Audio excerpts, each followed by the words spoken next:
Bonjour à tous, c'est Lothar Killer qui vous parle pour une vidéo un peu spéciale car en effet aujourd'hui on va voir ensemble une petite analyse du trailer officiel de la saison 12 de la série animée Lego Ninjago. Alors effectivement j'ai déjà un peu de retard vu que ce dernier date d'il y a je crois peut-être une semaine et demie et donc je me suis dit vite, et bien il faut que j'en parle, il faut qu'on rapidement on revoie ce trailer un peu ensemble. Donc là encore par capture d'écran, je ne tiens pas à avoir des problèmes de droit, donc bien sûr là encore je vous invite bien évidemment à voir par vous-même le trailer animé auparavant avant de voir ma petite vidéo analyse. Là encore, je mettrai le lien dans la description de la vidéo. Et donc rapidement, si on refait un peu chronologiquement ce qui s'est passé récemment, nous avons eu donc la sortie des modèles Lego la saison 12 début janvier. Ensuite, Lego a sorti 6 mini-épisodes qui font un peu office de prologue, de mise en bouche de la saison 12. Alors d'abord, on les avait trouvés en chinois de façon non officielle sur YouTube, et puis après YouTube,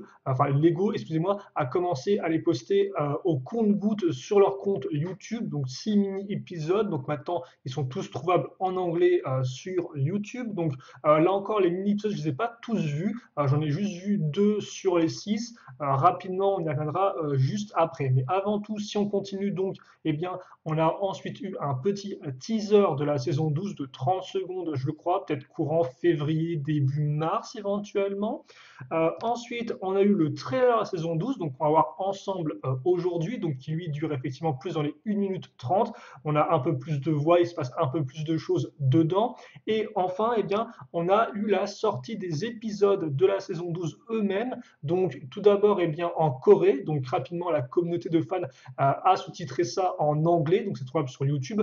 Jusqu'à présent, tout du moins au moment où je fais cette vidéo, il n'y a que 2 épisodes donc de 10 minutes vu qu'on reste sur le format intro de la saison 11 l'année précédente, eh bien, qui sont sortis. Toutefois, les épisodes vont sortir aussi doublés en anglais très prochainement. Là encore, ils vont être diffusés, je pense, en Asie du Sud, voire en Chine, je ne me souviens plus exactement. Et donc, ce à partir du 21-22 mars. Donc, là encore, diffusion de 2 épisodes de 10 minutes par semaine. Donc, c'est vraiment juste le tout début de la diffusion, hein. Voilà.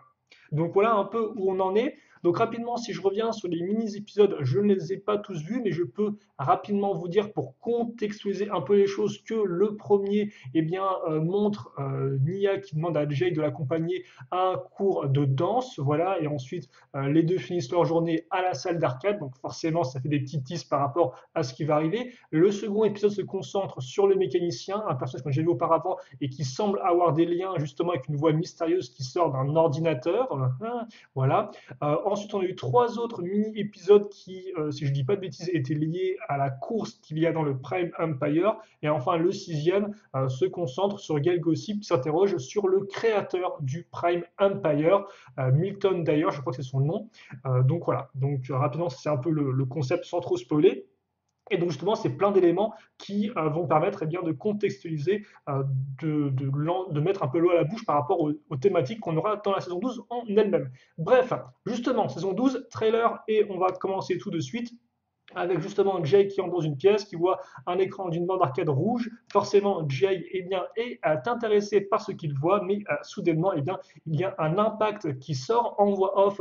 On entend Nia, je crois, dire mais où est passé Jay. Et on peut supposer effectivement que cette espèce d'onde, d'impact, eh bien, a emprisonné Jay dans le jeu. Là encore, je rappelle que le synopsis rapide de la saison 12, c'est qu'il y a plein de joueurs qui ont commencé à jouer à Prime Empire, un jeu qui semblait être oublié de tous, et qui ont visiblement disparu dans le jeu. En tout cas, ce que j'ai compris, là encore, je n'ai pas non plus vu les épisodes, hein, je tiens à préciser. C'est vrai qu'effectivement, j'ai mentionné qu'ils étaient sortis, mais je ne les ai pas encore regardés. Donc là encore, il y a peut-être moyen qu'il y ait des choses que je mentionne dans cette vidéo analyse, qui ait déjà trouvé une réponse dans les épisodes. Mais là encore, s'il vous plaît, merci de ne pas spoiler dans les commentaires. Donc, on a cette espèce de grosse onde de choc. Alors, je pense que c'est plus le côté graphique de l'onde que vraiment une onde qui va ravager toute la ville de Ninjago, hein. Enfin, je pense que c'est plus visuel que vraiment utile. Ensuite, justement, eh bien, on retrouve nos personnages qui se demandent où est passé Jay. On retrouve donc eh bien, Cyrus Borg, forcément Cyrus Borg, qui lui s'y connaît en technologie et en informatique. Donc ça semble être la personne eh bien, à aller voir en priorité. Et donc justement, après, eh bien, on se rend compte que le ninja rentre dans la bande d'arcade. Alors c'est un peu bizarre parce que là, effectivement, Jay, c'est une onde qui sort de la borne. tandis que là, littéralement, c'est les ninjas qui ouvrent la borne comme une sorte de porte et qui entrent dedans. Donc je comprends pas trop, est-ce que c'est pas le même type de mécanisme pour entrer dans le Prime Empire, donc dans le jeu. En tout cas, ce qu'on peut voir déjà, c'est que eh bien, Zane reste derrière, hein, comme le montre effectivement ce second plan. Donc là encore, effectivement, comme on a pu le voir avec les boîtes de jeu, on n'a pas de version digi de Zane. Alors certes, on a ensuite eu une version digitale de Zane dans le magazine Lego Ninjago, mais là encore, reste à voir si cette dernière va apparaître ou pas dans la série animée ou si Zane sera eh bien laissé derrière tout du long. Honnêtement, je pense plus que c'est la seconde option et qu'ils ont fait une version digitale pour des raisons de marketing avec les cartes, etc. Et que éventuellement on l'aura peut-être en joué, mais qu'elle n'aura pas forcément, en tout cas que Zen n'ira pas lui-même dans le Prime Empire. En tout cas, je pense que voilà, ce sera le cas. Donc je crois qu'il n'y a, a pas vraiment de référence au niveau des petites images qu'on a en fond là sur l'écran. Ouais, bref. Passons donc nos ninjas sont dans le Prime Empire, donc on peut voir effectivement que les autres personnages eh bien, ont eux aussi un peu les sortes de capteurs sur leur tenue, beaucoup de coupes de cheveux un peu colorées et bariolées forcément un peu dans des teintes pastel, etc., avec du violet, du vert un peu couleur mer, j'ai envie de dire un peu sablé, hein, un univers un peu néon forcément. On notera aussi les espèces eh bien, de petites machines volantes, mais ça on aura l'occasion d'en reparler. J'ai pas cherché à traduire les écriteaux, je vais pas vous le cacher, donc j'ai pas trop ce qu'il y a marqué dessus. On a des éléments de santé et autres, de la pub. On a un petit Space Invaders à ce niveau-là, voilà. Donc c'est le Prime Empire. Nos personnages forcément sont éblouis par ce qu'ils voient, ils sont impressionnés. Et rapidement, effectivement, on voit off un personnage qu'on connaît bien quand ça parle. Donc là, on est plus effectivement au niveau de la course, hein. Donc ça, c'est un pilote logiquement qu'on a déjà vu dans un des mini-épisodes. On peut voir rapidement les véhicules de dos. On les verra un peu mieux par la suite. Là encore, on peut voir un personnage du Prime Empire. Et donc justement, voilà, un personnage qui parlait en fond et qu'on connaît, c'est Scott, justement, qui dit que, eh bien, si ils ont 4 vies dans le Prime Empire. Voilà, c'est un peu ce qu'il dit effectivement. Donc là, on le voit à côté de son véhicule, hein, du Ninja Tuner Car. On a Lloyd effectivement au premier plan. Et donc voilà, 4 points de vie, ou plutôt 4 vies tout court. Et après, c'est peut-être bah, la mort dans le Prime Empire, je ne sais pas. En tout cas, on comprend mieux effectivement pourquoi les ninjas avaient leur barre de vie avec 4 points de vie, enfin 4 vies tout court, hein, même pas des points de vie, juste des vies tout court, dans les boîtes de jeu. Donc effectivement, nos personnages ensuite disent que s'ils veulent quitter le Prime Empire, ils vont devoir récupérer la Kei-Tana. Donc rapidement, comme on peut le voir, jusqu'à présent, les ninjas avaient leur vieille tenue dans le Prime Empire. Là, effectivement, ils ont été équipés. Est-ce que c'est notre ami Scott qui leur a filé les armures? Je ne sais pas. Vraiment que ce soit apparu après l'apparition des barres de vie. En tout cas, donc, on a nos personnages qui là maintenant sont équipés. Et donc justement, visiblement, il faut récupérer des Keitana pour sortir du Prime Empire. Voici la première Keitana. Aussi, autre chose intéressante avec cette image, c'est que, eh bien, on voit un décor qu'on n'avait pas encore vu jusqu'à présent, hein. Là, on a vu effectivement un peu le hub, donc la ville, le centre-ville du Prime Empire. On a aussi vu donc le stand, le garage pour la course en elle-même. Et donc là, on a un décor un peu plus naturel, entre guillemets, même si là encore, bien sûr, on reste dans du carré. On le voit avec les feuilles qui sont presque pixelisées, les montagnes qui sont une sorte de gros cubes à l'arrière, et aussi, comme on peut le voir, un autre élément, c'est la queue ici d'un dragon. On a ensuite eh bien, un plan sur Okino qui dit qu'il sera le guide pour les ninjas dans le Prime Empire, ou en tout cas dans le niveau. Et d'après ce que j'ai cru comprendre, j'ai un peu de mal à comprendre ce qu'il dit, il faudrait que les ninjas réussissent 3 épreuves pour s'en sortir. Alors, 3 épreuves me semble un peu léger, hein, mais peut-être que les ninjas feront autre chose entre ces 3 épreuves, mais après ça a du sens, hein. Il y a 3 Keitana en tout dans les boîtes de jeu, en tout cas 3 Keitana de couleur différentes, hein, la rose, la orange et la jaune. Et donc, il semblerait logique, effectivement, que nos ninjas doivent récupérer 3 pour sortir du jeu. Ça a du sens. En plus, 3, c'est un nombre assez universel, hein. Des fois, il faut taper 3 fois un boss pour le tuer. Bref, j'en passe et des meilleurs. Donc, justement, Okino avec nos ninjas. Donc, là encore, on retrouve un décor qui semble être le même que celui-ci. Donc, décor un peu, je suppose, sable, un peu temple désertique. Et là, on remarquera aussi que dans le fond, maintenant, on a aussi Jay qui s'est rajouté au groupe de nos ninjas. Jay qui reste en version avatar, en effet, contrairement à Kai et Lloyd qui, eux, restent en version Digi, même s'ils auront aussi leur version avatar plus tard. Mais pour l'instant, c'est pas trop montré dans ce premier trailer. Là encore, visiblement, on aura d'autres trailers qui vont arriver par la suite. En tout cas, lui, c'est juste le premier qu'on a pour l'instant. On revoit un peu mieux le dragon, et surtout le dragon, on comprend que c'est strictement le même que la version du Jay Shiva Dragon sorti en boîte de jeu, mais de couleur rouge. Donc on peut supposer que éventuellement, le challenge justement pour récupérer la Kaitana, ce sera d'affronter le dragon, et donc qu'en l'affrontant, il deviendra allié au ninja. Mais ça, on aura l'occasion d'en reparler un peu plus tard, mais sinon, comme on peut voir, il est identique en tout point. On retrouve les réacteurs au niveau des ailes, on a la tête qui est un peu carrée, etc. Bref, voilà, c'est le dragon, et par contre, lui, il a plein de vie, hein. Alors, auparavant, il y a juste les personnages qu'on avait barre de vie dans les boîtes de jeu, pas le dragon. C'est dommage, ça aurait pu être rigolo qu'il fasse une barre de vie avec justement 8 points de vie, je crois. Ça aurait pu être marrant hein, comme imprimé, mais bon, c'est pas le cas. Ensuite, donc, ce qui va être le second challenge, ce sera la course. Donc la course justement où on va retrouver, alors là on a le véhicule de Kai, son jet mech, on a là effectivement, ou son mech jet plutôt, on a là effectivement le jet tuner car, et là on retrouve, comme on peut voir, le buggy de Lloyd Legacy. Donc effectivement, comme c'est le Prime Empire, c'est un jeu vidéo, je suppose que les designers ont pu se permettre justement de caser les véhicules Legacy dans le jeu, comme si de rien n'était, car effectivement, c'est pas comme si ça cassait la cohérence ou quoi que ce soit. En plus, ça permet justement de recycler des modèles 3D et aussi, bien sûr, de faire de la pub pour les autres modèles qui ne sont pas saison 12 et qui sont quand même en vente dans votre magasin. Bon, là, après, le buggy, c'est pas vraiment du recyclage. On verra un peu mieux ça après. Donc ça, effectivement, c'est un challenge. La course, on a aussi donc un challenge qui est sashimi. Si je dis pas, je sais jamais si c'est sushimi ou sashimi, mais je crois que c'est sashimi celui-ci. Donc dans un autre décor, par contre, décor effectivement typé à restaurant asiatique. Pas grand-chose de plus à dire si c'était des plats sushi, voilà. Donc il fait un petit flip hein, avant de se mettre dans cette position. Donc en tout cas, pour l'instant, on a effectivement ce qui semble peut-être être les trois épreuves, donc l'épreuve avec le dragon, l'épreuve de course et l'épreuve contre Sushimi. Éventuellement, là encore, je ne sais pas. Moi, dans ce trailer, je ne fais que vraiment analyser et émettre des hypothèses. Hein. Je n'ai pas vu la saison, donc je n'en sais pas plus que vous. J'ai même peut-être vu moins de choses que vous, comme j'ai dit, je n'ai pas vu tous les mini-épisodes, je compte le faire, et je n'ai pas non plus vu les premiers épisodes en eux-mêmes.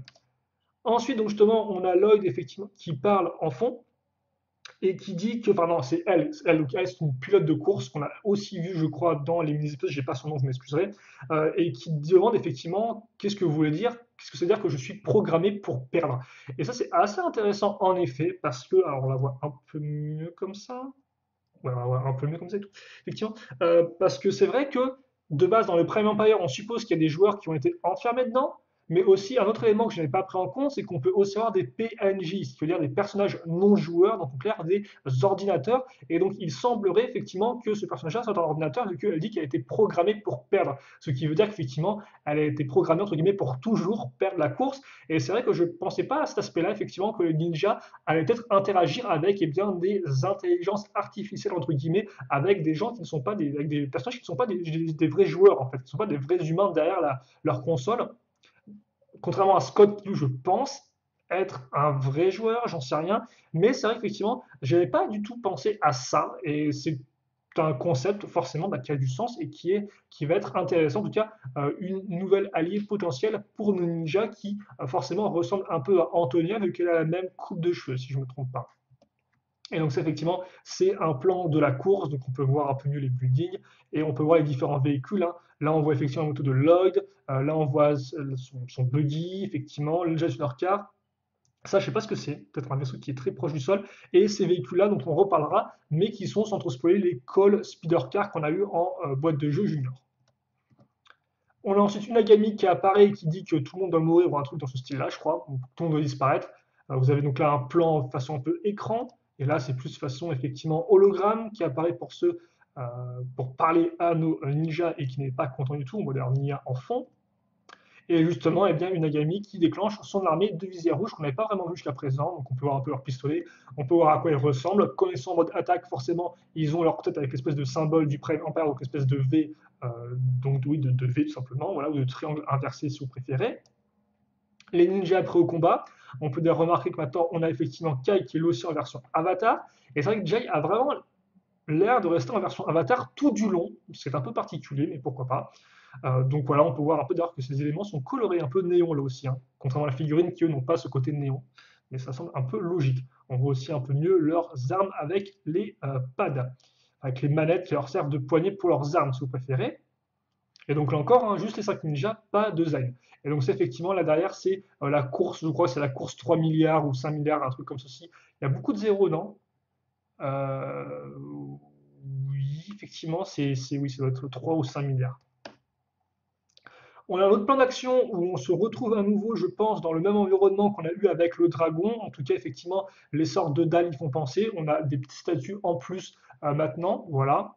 Juste pour compléter effectivement ce qu'on a vu un peu du décor justement de temple. Autre décor par contre et autre personnage, donc enfin autre décor. Ça pourrait être le même restaurant un peu japonais que celui qu'on a vu avec Unagami. Et donc là, on a ce qui semble être une geisha ou une serveuse en tout cas, qui s'en prend à Nia. Et donc ça, c'est un personnage qui est exclusif en tout cas à la série télé, tout comme les autres pilotes de course, hein, je tiens à préciser, mais qu'on n'avait pas encore vu jusqu'à présent. Et je ne sais même pas si on l'a vu ou pas dans les mini-épisodes, si je pense pas. Donc intéressant. Donc voilà, un autre ennemi éventuellement pour une ninja qui n'est pas le gang de rats ou effectivement les visières rouges. Donc ça peut être assez intéressant.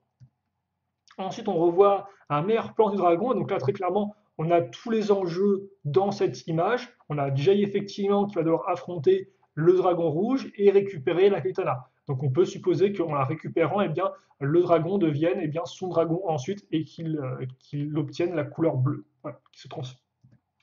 On a ensuite effectivement ensuite un plan avec Scott, je vais y arriver, qui dit que c'est personnel avec Unagami, donc on peut supposer que lui, il a un lien avec Unagami, donc voilà, donc il est vraiment impliqué dans l'histoire et c'est vraiment un allié des ninjas, même si on ne sait pas plus forcément.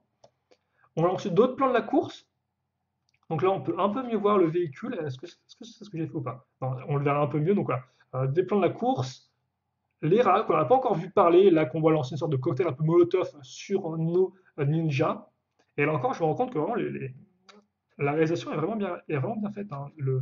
La 3D est vraiment, vraiment bien faite là encore, je trouve. Enfin, les petits reflets, tout ça, les effets de lumière, ça fonctionne vraiment bien. Donc là justement, vous comprenez peut-être un peu mieux ce que je disais par rapport au recyclage, dans le sens où bah, ils ont carrément mis 3 véhicules de la saison 11, tout simplement parce qu'ils étaient déjà modélisés, et donc forcément, ils pouvaient les réemployer facilement, parce que vous doutez bien que le coût pour créer, modéliser des véhicules originaux uniques, forcément, ça prend du temps et de l'argent. Donc, il vaut mieux réutiliser ce qu'ils ont déjà modélisé. Donc, c'est pour ça aussi qu'on retrouve des vieux véhicules de la saison passée. Mais là encore, comme vous pouvez le voir, visiblement, rien que pour la saison 12, ils ont quand même pris le temps de modéliser le Buggy Lloyd ainsi que le Thunder Raider, car en effet, ces deux véhicules-là ne sont pas apparus auparavant. C'est vrai qu'en 2019, on avait eu des mini-épisodes sur Legacy, où on avait vu effectivement apparaître eh bien, les véhicules de la vague une de Legacy, mais là ce n'est pas le cas cette année, donc ils les ont vraiment modélisés uniquement pour la saison 12. En tout cas, on peut le penser, à moins qu'on ait d'autres mini-épisodes qui arrivent par la suite dans l'année, je ne sais pas, à voir. Donc on a ça. Ensuite, on a un autre plan justement où on voit les personnages jouer. Donc c'est peut-être juste avant que Lloyd et Cole n'entrent dans le jeu. Et donc justement, eh bien, on a Nia qui prend une sorte de ruban et qui, avec l'aide de Lloyd, eh bien, emprisonne, coince, bloque, ultraviolet, qu'on peut remarquer ici, ainsi que Captain Soto, qui fait son retour. Et donc on peut se demander ce qu'ils font là, mais je pense que le lien entre ces personnages-là, forcément, ça va être le mécanicien qu'on avait vu justement dans la saison passée, en train de s'évader avec l'aide de Ultraviolet. Captain Soto, lui aussi, logiquement, est encore prisonnier dans le cryptarium. Donc on peut supposer que bien, le mécanicien a des liens éventuellement donc, avec une Agami, avec la voix de l'ordinateur, qui semble être celle d'une Agami, et que effectivement, eh bien, comme il a aussi des liens avec Ultraviolet et Karen Soto, il les a envoyés peut-être pour défier les ninjas avant qu'ils n'entrent dans le jeu, vu que la vision c'est ce que fait le Cole. Peut-être qu'effectivement, le concept c'est que Cole doit faire, entre guillemets, un score particulier, un high score. Donc c'est vrai que maintenant le concept de score, c'est plus vraiment d'actualité dans les jeux vidéo, quoi que si c'est encore d'actualité dans les jeux online éventuellement avec les leaderboards, tout ça. Mais bref, il doit peut-être battre le record de points pour pouvoir ouvrir la borne d'arcade et pour pouvoir entrer dans le jeu. Voilà. Et donc peut-être que eux là sont là pour l'empêcher. En tout cas, encore, c'est l'explication que j'en ai. Je suppose que ça, vous devez l'apprendre dès les premiers épisodes de la saison, hein. Ensuite, donc, on a une phase de danse, donc là encore qui fait référence aux mini-épisodes où il dansait, donc avec les combinaisons de touches à faire, le score, etc. Voilà. Donc ça peut être aussi une autre épreuve éventuellement. C'est vrai que j'y ai pensé, mais peut-être pour une Kita, je sais pas. En tout cas, c'est vrai que voilà, pour l'instant, on a, comme j'ai dit, la course, l'espèce de structure un peu dans le désert. On a aussi donc le combat contre Tsushimi, et donc on a aussi la danse. On retrouve la course, sauf que là, effectivement, comme on peut voir, la course, je ne sais pas si c'est la course, en tout cas, on est sur la piste de course ou sur l'espèce d'autoroute. Et surtout, ce qui est intéressant, c'est qu'on va retrouver des véhicules pour le Prime Empire qu'on n'a pas eu auparavant pour les visières rouges, qu'on n'a pas eu en boîte de jeu. Hein, je m'en suis plein en long et en large de ça. Et donc c'est cool, on a des véhicules exclusifs pour eux, même si je dois avouer que le côté très courbé va peut-être un peu à l'opposition des véhicules et des structures des visiers rouges qui sont quand même plus carrés dans l'idée. Donc bon, après on retrouve un peu le côté moteur à l'arrière comme c'était le cas avec le Ninja Tuner Car, mais par contre le reste du véhicule lui est bien différent, hein, beaucoup plus courbé. Ouais, avec les roues comme ça honnêtement, on est presque dans du Tron Legacy. Hein, effectivement, autant dans le Tron original, je crois qu'en termes de véhicules, il n'y a que la moto, si je dis pas de bêtises. Mais dans Tron Legacy, il y a beaucoup plus de véhicules. Et donc, ça fait un peu penser à ça, forcément. En tout cas, c'est cool qu'ils aient voilà, d'autres véhicules au moins pour eux, quitte à ce qu'ils restent exclusifs à la série télé, hélas. Même si encore, j'aurais préféré qu'ils soient un peu plus carrés, peut-être. Un peu plus anguleux au niveau des formes. Et donc justement, en restant sur les visières rouges, on a aussi cette espèce de petit drone, entre guillemets, qu'on a déjà vu auparavant rapidement dans la séquence où ils arrivent dans la ville, et surtout qu'on va revoir un peu mieux. Donc là, effectivement, c'est une autre séquence où Lloyd foire son saut, et les autres personnages lui disent qu'il faudrait peut-être qu'ils tentent de faire eh bien, un double saut. Alors là encore, je regarde rapidement les inscriptions, mais j'ai pas l'impression qu'on apprenne grand-chose. Hein. Là, vous avez les petits emblèmes de vaisseaux spatiaux qu'on a pu trouver sur DJ. Là, ce qui semble être une sorte d'échoppe. Voilà, il n'y a pas grand-chose de plus à en dire. Donc voilà, là, Cole qui dit qu'il faut peut-être qu'il fasse des doubles sauts, et donc là encore, on comprend qu'on aura des éléments de jeux vidéo qui vont s'intégrer au mouvement des ninjas. Donc double saut éventuel. Un autre plan de coupe un peu plus intéressant peut-être, parce qu'il nous montre effectivement les personnages qui logiquement, eux, sont restés derrière, hein, vu que dans les ninjas, il y a uniquement les 5 qui sont allés dans le jeu. Donc là, on retrouve forcément le sixième, c'est Zayn, ainsi que Pixel et Maître Wu. Et donc, comme on peut le voir, on a des personnages qui courent en arrière, des personnages qui crient. Donc on peut se demander si là encore, dans cette saison, on aura des épisodes tout courts qui ne se passent pas dans le Prime Empire, mais qui se passent justement avec les autres personnages, comme c'était déjà le cas auparavant dans le chapitre de Glace, par exemple, de la saison 11, où on avait par exemple un épisode avec voilà, Wu ainsi que Pixel qui se battaient contre le prééminent qui revenait dans la ville de Ninjago, tandis que les autres ninjas étaient bloqués dans le royaume du non-retour. Donc, je pense qu'on aura à nouveau des épisodes comme ça, peut-être avec d'autres menaces. Et honnêtement, moi, j'ai plutôt bien aimé ces épisodes. Alors bon, on dira ce qu'on voudra du pire absolu, mais voilà. Donc moi, je suis tout à fait pour qu'on ait ces personnages-là qui fassent des épisodes qui se passent avec une autre perspective pour changer un peu du Prime Empire. À voir après là encore ce qu'ils affronteront, mais visiblement, ça a quand même l'air assez massif. Si tout le monde part en courant, est-ce que là encore, c'est le mécanicien peut-être qui est lié à tout ça? Peut-être, à voir. Enfin, le mécanicien, ouais. Là, vous avez juste un plan avec Nia qui se bat, ok, d'accord. Et ensuite, donc là, voilà, on voit vraiment mieux le drôle. Et donc là encore, pourquoi j'en parle autant? Parce que là encore, justement, c'est un objet qui appartient, entre guillemets, à une Nagami, à ses troupes, et qu'on n'a pas eu en jouer, et qui aurait eu tout son sens en jouer, quoi. Vu que des drones, des petits véhicules volants, des jetpacks, honnêtement, ils en font depuis 2012, j'ai envie de dire, depuis 2013 même. Donc, il aurait été intéressant de l'avoir en 7. En tout cas, voilà, on l'a en version série animée au moins. Et donc, c'est plutôt cool. Et bon, je pense qu'il peut être facile à refaire, même s'il y a quand même beaucoup d'éléments courbés. Mais bon, il y a beaucoup de petites pièces de pal, je pense, euh, qui peuvent permettre de le refaire facilement. Haut de décor, un peu plus vide, comme on peut le voir, avec des cubes sur lesquels sauter. D'ailleurs, vous remarquez que là encore, on a une animation qui est faite pour être plus dynamique. En preuve, l'espèce de jambe énorme de Jay. Forcément, ça rend bizarre quand on fait un arrêt sur écran, mais quand vous regardez la série, vous ne vous en rendez pas compte vu que ça va à 2000 à l'heure. Voilà. Donc un autre décor. Donc là, effectivement, on a un côté un peu jeu vidéo. Est-ce qu'on aura effectivement des plans un peu comme ça, façon jeu vidéo rétro dans la série? C'est possible. Et justement, là, on a voilà, un autre plan de course, et justement sur ce véhicule-là, alors que ce véhicule-là, comme je dis, n'est pas vraiment un nouveau véhicule, vu qu'effectivement, c'est une version série télévisée, si vous me permettez l'expression, de ce véhicule-là, qui est donc effectivement le Cole Speeder Car, et donc qu'ils ont modifié pour donner ça. Et donc quand même, on retrouve les éléments caractéristiques, hein, dans le sens où vous noterez, vous avez deux tailles de roues différentes, la partie ici un peu courbée, les parties là qui vont à l'avant, l'arrière comme ça et tout. Et effectivement, si je regarde ça, bah, on retrouve, hein, les deux roues de taille différentes, la partie courbée à l'avant, les petites parties circulaires ici, la partie à l'arrière qui est un peu plus haute, les pointes, donc c'est plutôt cool. Donc éventuellement, si un jour Lego fait des modèles Legacy de 2020, eh bien, ils pourront peut-être penser éventuellement à refaire une version du Cole Speeder Car en version un peu plus grosse et un peu plus compacte. En tout cas, je trouve que cette réinterprétation est vraiment très chouette de ce petit véhicule. Et là encore, c'est aussi une première parce qu'honnêtement, des modèles juniors qu'on retrouve dans la série animée,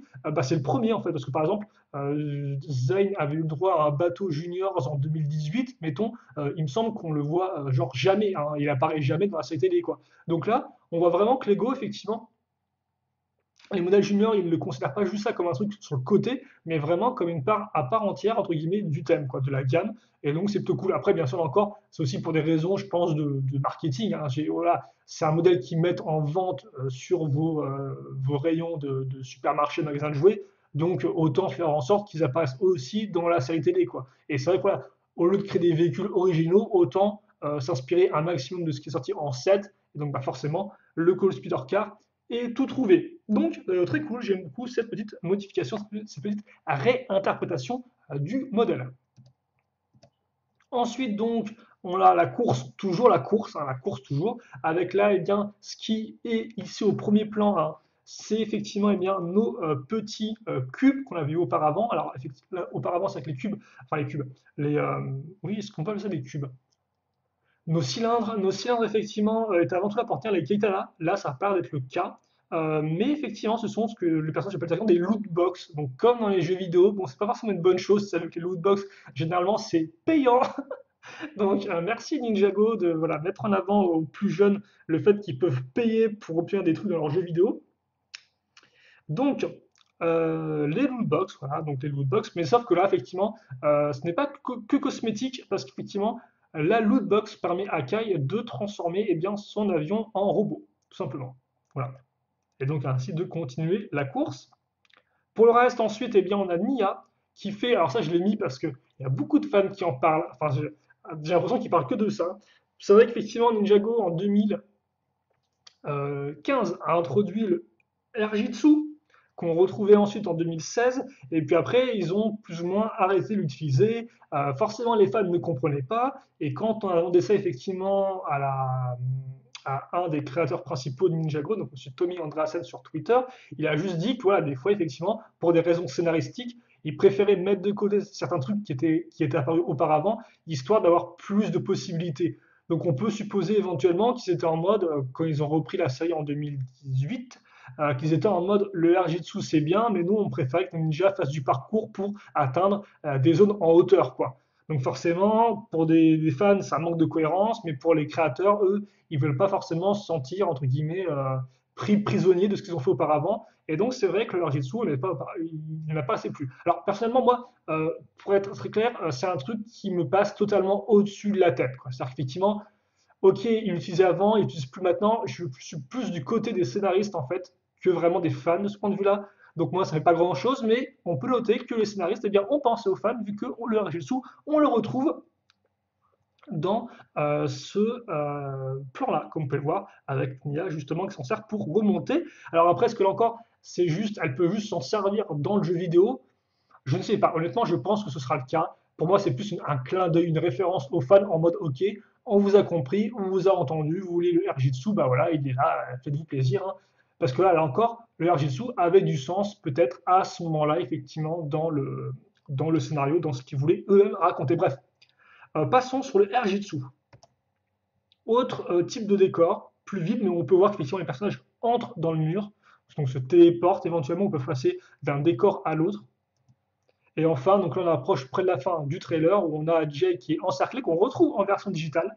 C'est vrai qu'effectivement, déjà dans ces plans-là, il n'est plus en version avatar. donc encerclé par plein de personnages de visière rouge. Et après, donc, on a un plan, plein de bornes d'arcade et bam, Ninjago. Donc voilà, saison 12, Prime Empire. Après, on finit sur un petit clin d'œil, donc avec Jay qui fait une petite danse, forcément. Alors, c'est une danse qu'on peut retrouver dans Fortnite, mais c'est pas Fortnite qui a créé la danse. Là encore, il y a beaucoup de danses que met en avant Fortnite qui n'ont pas été créées par les développeurs du jeu, parce qu'ils ont repris des danses populaires et que forcément, elles ont gagné encore plus en popularité quand elles ont été intégrées dans le jeu. Et voilà donc pour le dernier plan du trailer. Donc un trailer, ma foi, qui était assez dynamique. On voit pas mal de petites choses se dérouler. On a le concept, donc effectivement, un peu de mission, d'aventure à accomplir pour récupérer les katanas pour pouvoir sortir du jeu tout en devant défier Unagami et ses troupes, mais avec l'aide d'alliés possibles et impossibles, comme justement eh bien, des personnages non joueurs. On a aussi le fait qu'on aura donc, des personnages qui vont rester sur le côté et qui auront peut-être leurs propres aventures avec Zane, Wu ainsi que Pixel. Donc voilà, donc honnêtement, un trailer qui honnêtement rendait plutôt bien. Là encore, vraiment, moi, c'est une saison que j'attends beaucoup parce que je trouve, comme j'ai déjà dit, que les modèles ont du potentiel, mais que je trouve que les modèles n'allaient peut-être pas n'accomplissaient peut-être pas tout leur potentiel.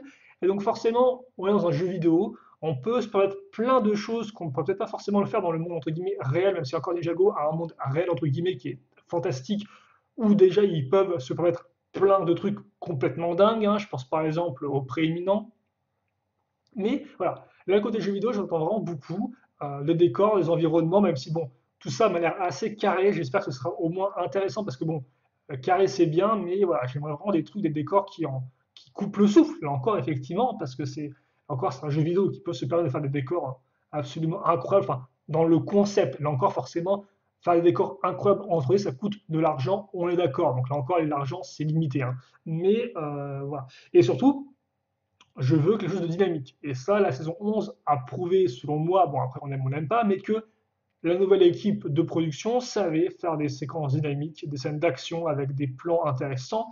Et donc, forcément, j'attends beaucoup de cet aspect-là, le côté un peu jeu vidéo, le côté un peu rapidité, un peu animation, voilà, dans tous les sens. Et ce trailer met très clairement ça en avant, hein, ça ne s'arrête jamais. On a forcément la course qui aide beaucoup à ce côté très dynamique. Et donc, c'est vrai que moi, eh bien, j'en attends pas mal. Forcément, ce qui m'a le plus intrigué, je pense, ça doit être le décor dans le restaurant chinois avec aussi l'espèce de serveuse. Donc, effectivement, c'est vrai que la course, ça, on l'a déjà vu dans les mini-épisodes, mais ça, le restaurant chinois, on l'a pas encore vu jusqu'à présent, il me semble. Donc, hâte de voir ça, hâte de voir aussi le combat contre le dragon pour Jay et comment il sera utilisé ensuite. C'est vrai que pour l'instant, on ne sait pas du tout le nombre d'épisodes qu'on va avoir dans cette saison. Si je me trompe pas, en tout cas, au moment où je fais la vidéo, moi, je ne le sais pas. Certains vont peut-être se dire qu'on va avoir à nouveau 15 épisodes comme c'était le cas auparavant. J'en suis moins sûr parce qu'effectivement, dans la saison 11, très clairement, on avait 30 épisodes en tout, mais ils étaient sous-divisés en deux aventures distinctes, alors qui étaient liées entre elles, certes, mais distinctes. Donc, d'où la coupure de 15 épisodes d'une part comme de l'autre. Là, forcément, avec le Prime Empire, logiquement, on n'a pas ce concept de deux histoires en une. Donc, on peut se demander effectivement ce qu'ils vont faire au niveau des épisodes, quoi. Il y en aura peut-être 20, il y en aura peut-être moins, je ne sais pas. Après, là encore, ça vont peut-être me dire, bah ouais, mais bon, il y a effectivement le Prime Empire, mais il y a aussi la saison 13 en vague 2 2020, en vague 2 2020 qui va arriver, et peut-être qu'elle aussi aura le droit à 15 épisodes, quoi. Donc oui, on pourrait aussi avoir une division 15-15 comme ça. Mais honnêtement, je ne pense pas. Donc on verra bien. On verra bien pour l'instant un peu comment ça fonctionne au niveau rythme, s'ils arrivent à être intéressants tout du long. Là encore, voilà, le côté trois aventures me fait un peu peur. Je me dis, est-ce qu'ils vont faire un truc entre temps? Après, très clairement, le côté aventure, enfin le côté un peu niveau, fonctionne bien avec le concept d'épisode de 10-11 minutes, dans le sens où un épisode peut être consacré uniquement à un niveau, si vous voulez, si vous préférez. Donc, forcément, ça peut être intéressant en termes de rythme, de voir comment ils vont faire avec ça. Effectivement, c'est par exemple, bah voilà, la course, ce sera un épisode, le combat contre le dragon, ce sera un épisode, le truc dans le restaurant, ce sera un épisode, etc., quoi. Donc, là encore, il faudra voir un peu comment ça va fonctionner, vu que voilà, ils doivent effectivement récupérer les trois lames, mais ils doivent aussi affronter Inagami à la fin. Donc, on verra bien comment tout ça se goupille. En tout cas, moi j'ai hâte de regarder tout ça, aussi bien les épisodes que j'ai loupés que les épisodes qui commencent à être diffusés donc eh bien, sur des chaînes étrangères, mais qui sont quand même uploadés sur YouTube, hein, donc pour ceux qui connaissent l'anglais, c'est parfait. Pour les autres, ils peuvent au moins regarder sans trop comprendre, même si là encore, effectivement, peut-être que je ferai en sorte de répondre à vos questions, si vous en avez, sur les épisodes en anglais, quand je commencerai à les regarder, si vous n'avez pas tout compris à l'épisode en question. Bref, nous, on se quitte là-dessus pour cette vidéo analyse. J'espère que vous l'avez apprécié. Bien sûr, ce n'est pas vous à me dire si j'ai loupé des choses ou pas, sans spoiler forcément sur les épisodes en eux-mêmes. Et aussi, eh bien, pour le reste, voilà, ce que vous avez pensé du trailer, si vous avez trouvé ça cool ou pas, si vous êtes intéressé pour rentrer dans le Prime Empire, ou sinon vraiment, cela ne vous intéresse pas comme thématique. Bref, exprimez-vous, et puis nous, eh bien, on se retrouve très prochainement pour de nouvelles vidéos. En attendant, portez-vous bien, passez une bonne journée, une bonne soirée, une bonne tout ce que vous voulez, et à la prochaine. Salut à tous et à toutes!